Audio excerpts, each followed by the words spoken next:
So, wir sind hier bei Ricardo Bare, einem der Lead Designer von Dishonored.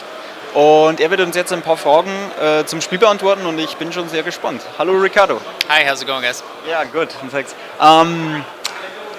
The game is all about Corvo. Corvo is a really mysterious character. Yeah. Can you tell us a little bit about him? Yeah.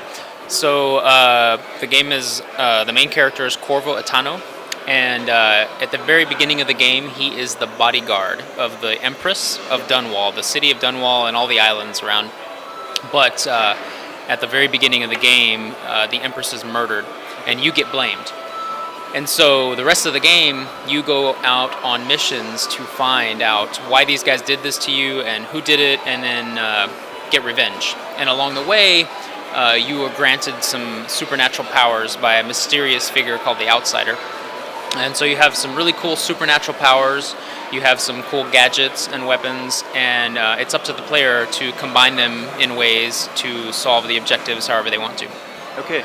In which ways differs Dishonored from other stealth ego games like, I think, Thief? Thief is one which can be compared with Dishonored, I think.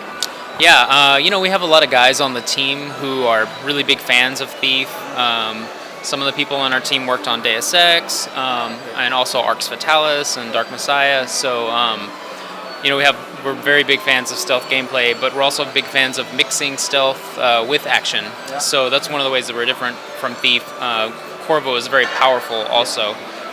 So if the player wants to play in a very aggressive combat style, he can, or he can play in a very stealthy, non-lethal style. Some people kind of mix the two, right? Play stealthy, but use stealth to set up very cool assassinations. Okay, cool. And the next thing is, the whole game is settled in a dark steampunk world. Why you settled the game in this kind of world? When we first started, we were looking at historical places. So we started by looking at London. We looked at different time periods like the 1600s. We looked at industrial revolution, like times right before they changed into being totally industrialized.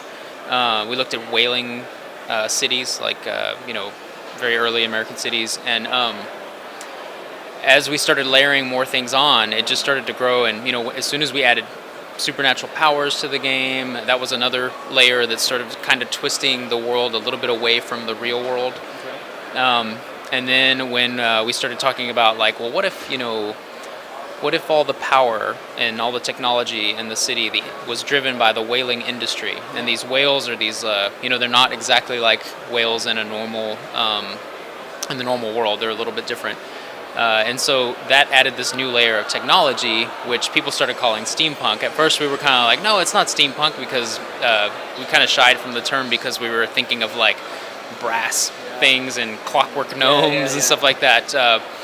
But so it's a different version of steampunk. Yeah, it's kind of our own take on steampunk. But I definitely see that now. And so it's this blend for us. Eventually it became so different that we were like, this is not a historical place anymore. This is the city of Dunwall. And it has its own distinct look and its own history, and we invented the whole world around it. And so we're super excited for people to check it out. Okay, so why should someone play Dishonored? Your words on this? I think there's two really good reasons. The first reason is that it is a brand new IP.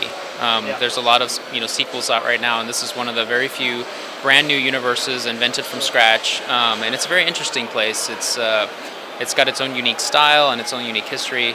So it's a very fun place to visit, right? Maybe not very fun for the people who live in it, but it's fun for the player. Yeah. The second reason is one of the most important values for us at Arcane is creating games that allow the player a lot of creativity and expression. And so I think Dishonored does a pretty good job of that. We try to give the player a really interesting set of powers. The world itself operates according to systemic rules. And so the player is basically told, here's your mission. Now it's up to you to use your powers and explore and do things in a way that it's up to you how you solve the objective. Yeah, it's a really great game. I have played it a few minutes before. I really like it. So ich kann es jedem wirklich nur empfehlen, das Spiel mal da dran zu bleiben und das Spiel auch wirklich zu spielen, wenn es denn draußen ist. Und ja, ich bedanke mich für das Interview. Thanks. Thank you very much, guys.